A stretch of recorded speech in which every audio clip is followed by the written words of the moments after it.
Hi guys, I'm gonna do like a skincare video because at first I was trying to do a makeup tutorial video, but my face ended up looking cakey. So I'm just gonna do a skincare video because never have I ever done a skincare tutorial video. Like, my skin is not like the clearest in the world because I'm still a teenager and I still go through hormonal stages. I mean, most people stop going through those changes by the time they reach 16, but when I was most people get acne around start getting acne around the age of 12 or 13, whereas me at around those ages always had very clear skin, and I didn't actually start growing acne till I was 16 or 17. So my skin just about stopped going through that change, but it still does now and again. I think it all really depends, because if somebody's 13 or 14, 15 years old and they've never had acne during their teenage years, they're most likely going to have acne when they turn 18 or 17 or 18, like me. Because all the girls that are my age that I know used to suffer with acne when they were younger, and then they started having clear skin, and then it hit me. So I'm kind of a late bloomer. So it's quite funny in a way. So I'm just removing the foundation and the concealer because I look cakey as heck. You see, I haven't really worn makeup in a long time, a really long time. Since lockdown happened, I just didn't have the energy to do my makeup. So many girls have the energy to do their makeup every day, have an everyday makeup look. Unfortunately, I'm not one of those bougie girls that can afford to do that, because I'll end up running out of equipment, of makeup, and the thing is, I just don't have the energy for it. And whenever I do have the energy for it, I just usually end up doing my eyebrows and put a little bit of mascara on, done. That's it. But anyways, yeah, I do get acne still, but it's not severe. They're tiny acnes that come and go. So yeah. Okay, so that's all removed. Okay, so what I got is I got some cucumber face mask. So yeah, it's a cooling cucumber and it purifies and refreshes the face. Dead sea minerals and cucumber extract. You see, what I noticed is not many people rub their skin often. So I actually started doing that when I was in the showers. You know, when you rub your skin and then stuff comes off, that actually happens. You should try it now and again. It's really good for the skin. You're removing it, but you have to do it when your skin's wet with water and stuff. But it really helps, you know. One thing I recommend is that if you're doing daily skincare routine, you see most people, they like to, oh thank you mum, my mum is so caring, she made me tea. I think a lot of people make the mistake of doing washing their face with soap in the morning, but everyone has different skin routine. You see, when I wash my face with soap too often, it can actually trigger my acne to come back. So what I do, if I ever do want to wash my face with soap, I'll do it in the evenings before I go to bed, and in the mornings I'll just quickly wipe my face with cleansing water. The cleansing water is better than the tap water when it comes to taking stains off. I'm just removing the foundation and thing. The thing is, when I was younger and I wanted to wear foundation, instead of wearing foundation, I'd wear something called BB cream. I know, 2013 trends.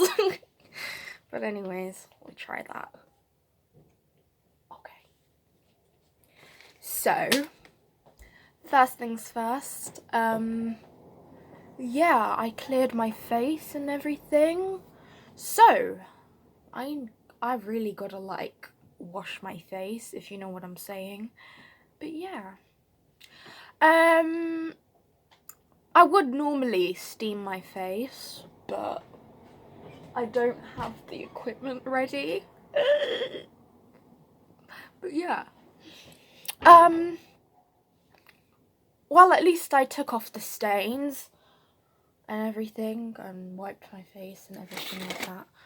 Oh my goodness, where did I put the cucumber thing? I'm so disorganized. If you want to get to know me, I am actually one of the most disorganized people. I can be organized sometimes, like if I'm going to an event where I have to travel far away, I can be quite organized. Other than that, I'm generally quite disorganized. And people panic because of that. That's a hard thing to admit. Sarah, grow up. Be responsible.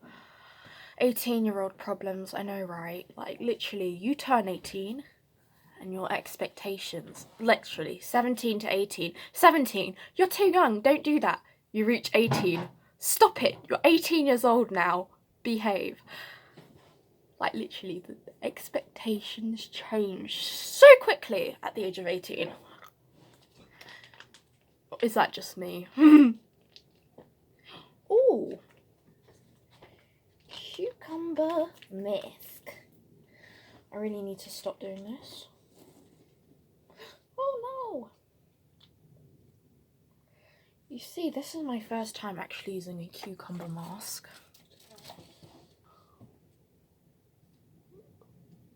Na, na, na, na. I started recently listening to Ari Lennox, and there's a song that goes, I just got a new apartment, gonna leave the floor wet, walk around this naked, and nobody can tell me I might just read a big no need no cable. Bless Selena Artillery La Ho. Everything stays where I leave it. Every damn rule I created. Pop my wine glass in the air. On your way, will get me there. I just got a new apartment, gonna need the floor wet. I didn't actually get my own apartment, but that's how I'm gonna sing when I do. Like, hey, hey, got my new apartment. But wait a minute, what if I get my new apartment and all I can live on as a part-time student is, well, full-time student is pot noodle, because you gotta pay bills, rent, you know, all that. Looking like a leprechaun with all the green, looking like Shrek with all the green, if you know what I'm saying. I don't know why I'm saying that. I watch a lot of American movies and I keep using American phrases instead of UK slang, even though I'm in the UK. But then again, UK slang isn't really UK slang. They basically stole slang from Jamaica. Like, UK slang is basically Jamaican slang. They literally use Jamaican slang, because British slang is so unoriginal, if you know what I'm saying. You know, I watched like some 70s themed kind of movies, and the one thing that I found really funny is that they used to describe girls as foxy. So it's like, you're so foxy. What does that even mean? Foxy. Foxy. Like, why would you call a girl foxy? So I searched up on the Urban Dictionary what foxy means. It's a 40s American it's a 70s American slang used to describe a woman that's good looking. Foxy. Foxy. I'm gonna look foxy after I finish this. My stepdad, did he just shut the door? Okay, never mind. I'm gonna look foxy. I'm gonna stop using like 70s slang now. I used to be told all the time, straighten your hair, straighten your hair. You should straighten your hair, like, hey, leave me alone. I want to wear my hair curly. If I like my hair curly, then I wear my hair curly. I don't live in this world to impress you, boo-boo. If you don't like it, don't look. Don't look. And anyways, even if you don't like the way I look, that doesn't stop you from being my friend, because, you know, the Lord looks at the heart and man looks at the outward appearance. It is a biblical quote, but anyways, yeah. But anyways, like, you shouldn't refuse to be friends with someone because you don't like the way they look. Because that's just, like, ignorant. Because, you know, I notice so many girls are like, oh, you're so pretty, you're so this and this and that. And they don't even have any unattractive looking friends. And I'm just thinking, like, so what if they're unattractive? Like, so what if they come out of bed with the worst hair day ever? Don't judge them. They're your friends. Anyways, God looks at the heart, man looks at the outward appearance. I don't remember what Bible verse that was, but it was a Bible verse. But I do remember the quote, but I don't remember what Bible verse it was. But anyways, this is my cucumber mask. I wonder what this is gonna look like. I even got some mask on my hair, if you know what I'm saying. Leprechaun. I'm a leprechaun, I surrender. But anyways, we're gonna let that dry for a little bit overall. I'm gonna have a little bit of a conversation with you. So, you know, I know I can be a bit random at times, you know, I say random stuff and people are like, huh? You either love it or you hate it. You see, I thought I was the type of person you love and hate at the same time, but then I was told I'm kind of Marmite. Who here is Marmite? Okay, so if you're not from the UK and you don't know what Marmite is, or you still don't know what Marmite is, even though you are from the UK, blah blah blah. Marmite is the definition of people either love or hate you. Like, I don't have to do anything to you for you to dislike me, or I don't even have to, like, do something betraying or do anything bad. It can just be my personality, or the way I speak, or the way I carry myself, and how I'm so comfortable in being myself, that people can just hate about me. And that's alright, because, you know, everybody gets jealous. That sounded really arrogant. I used to be jealous back in the day. Everybody gets jealous. It's a natural emotion. But at least I was aware that I was jealous and I admitted it. If you are jealous and you don't realise it and you don't admit it, that's danger zone. Literally. Danger zone. That is a danger zone. But I guess it's alright to feel jealous as long as you're aware that you're jealous and you admit it. So it doesn't seem as bad. But it's a good step that you realise it, because when you're aware that you're jealous, you're less likely to actually betray someone or make it dangerous and toxic, I guess. Like, if I used to have a friend, and when I realised I was jealous of the friend, I was like, I'm jealous of you. And everything was fine. Like, I mean, as long as you're aware that you're jealous of that person, like, you're fine. I think it's when you don't realise it, that's the danger zone. Oh my goodness, I'm so repetitive. Sorry guys, I'm really repetitive. I'm gonna wash my hands. Ah!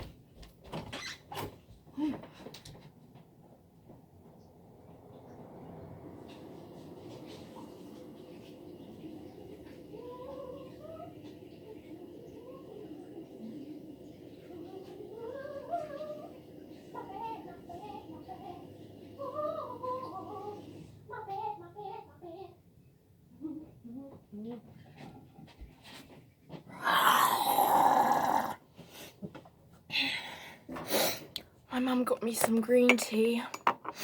It's so nice.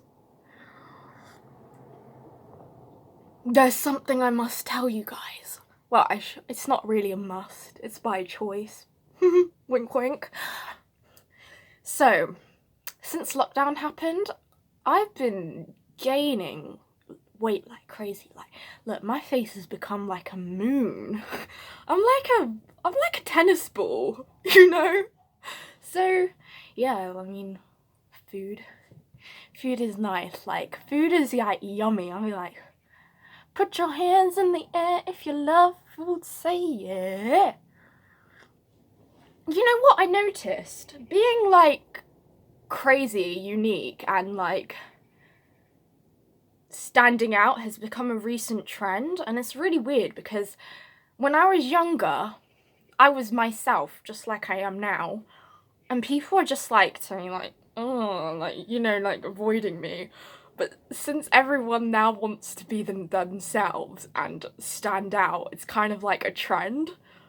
I just find it so weird. Like, what if the trend dies down? Will it be like hate again? But anyways, hate is a bad thing. Like, I mean, hate is a very strong word. A lot of people say, I hate this, I hate that, I hate him on her. And it's kind of like, hate is a really strong word. Like, hate is like wishing death on someone.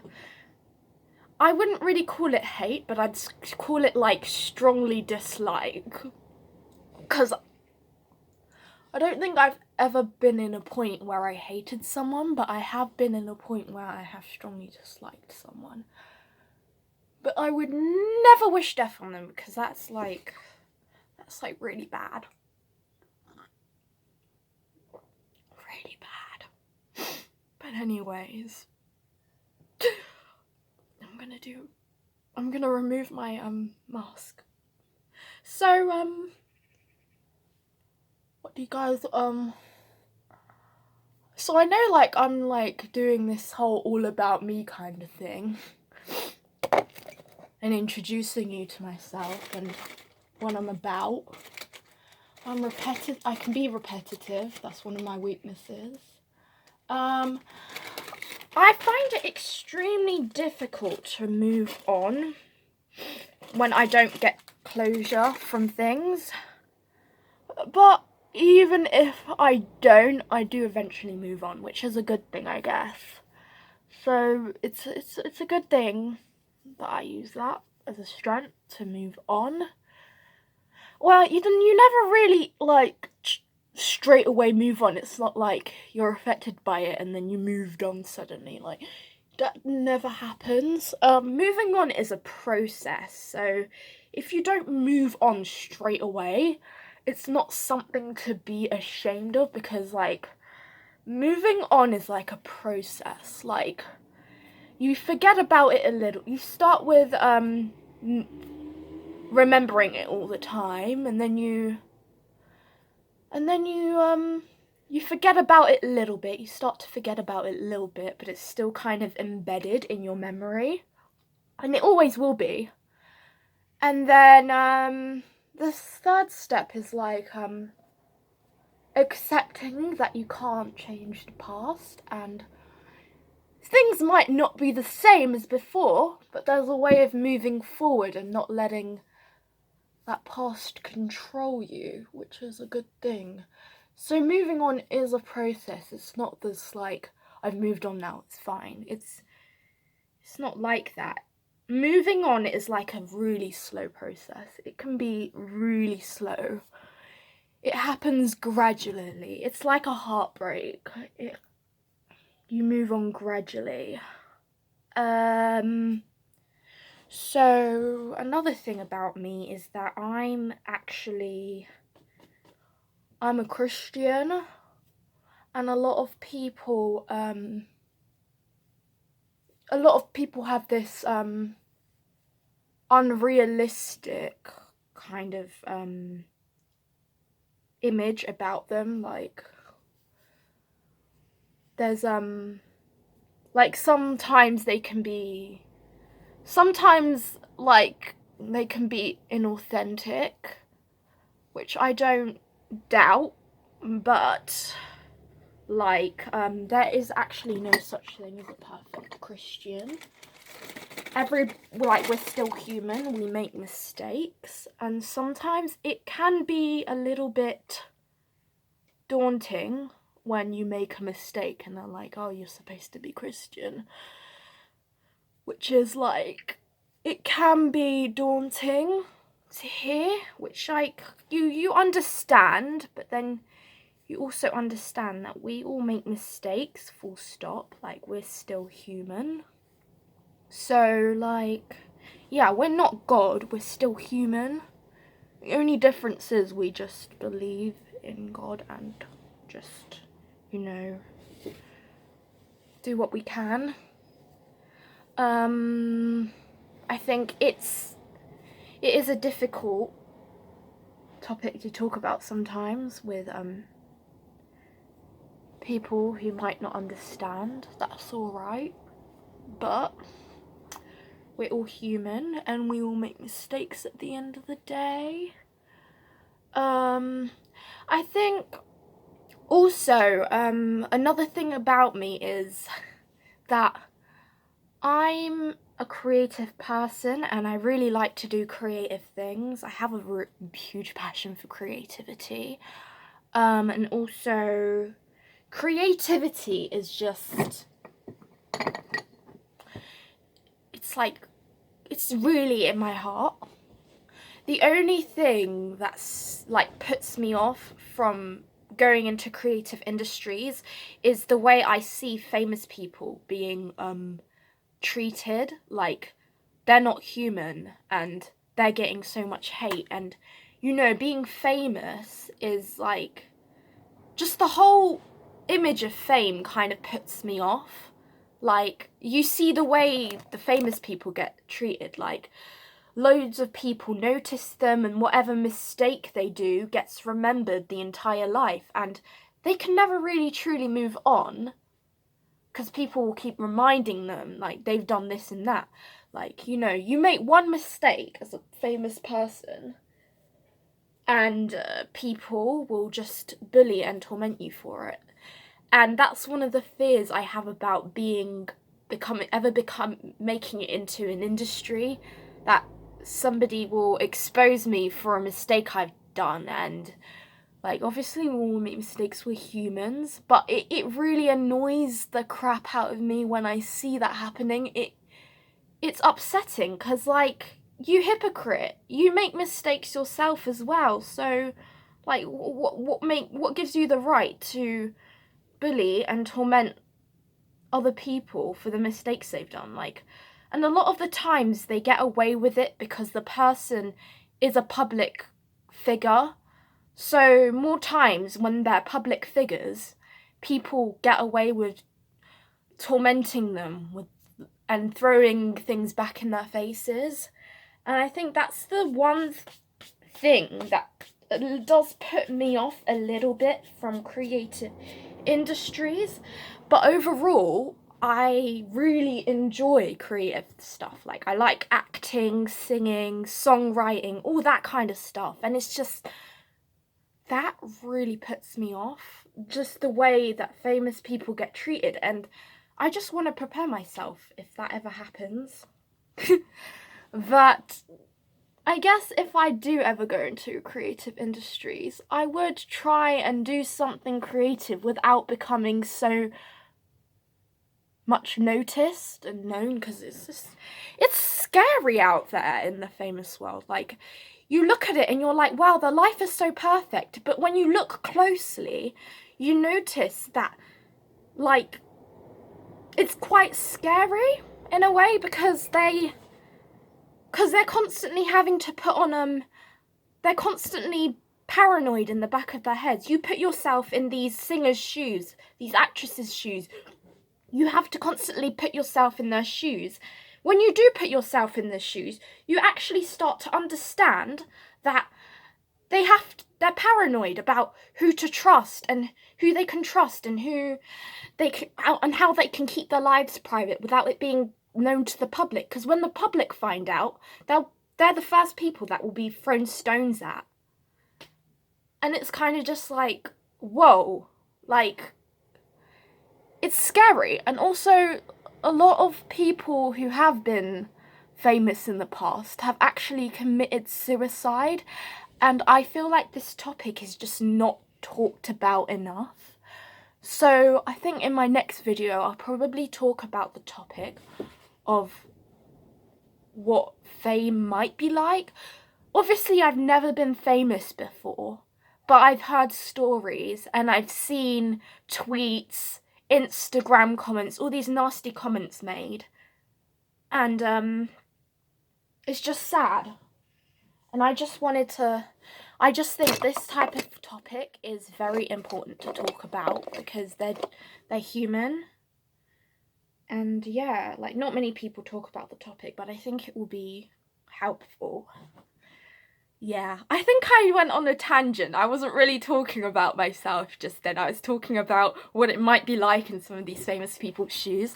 But anyways, I might make a video about that. Why is my face powdery? Yeah, I might make a video about that. Anyways, what I'm gonna do is I'm gonna quickly, wipe the rest of this off and moisturize my face. And I think I'll be ready to get going.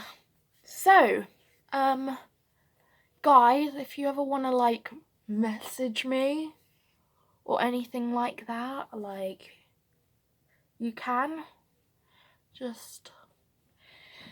You can, like, if you guys know any famous people and what it's like to be in their shoes, you could just ask, or you could even leave the thingy anonymous and just write it down, because, you know, fame is probably a lot scarier than it seems. Or I don't know if I just put myself in their shoes, but I don't know what it's like to be in their shoes, but I do try. I'm a bit of an empath. I can feel other people's emotions sometimes. It's weird. But anyways, yeah. I mean, I call it spiritual discernment, but yeah. Oh, a little bit of moisturizer. Moisturizer. I guess you guys found out a lot about me recently. But yeah, I will get back to y'all soon. So this is my face. I'm wearing absolutely no makeup. I know I look like someone from the 80s right now because my eyebrows are so unfleeked. But anyways, papaya. I say papaya to my close friends.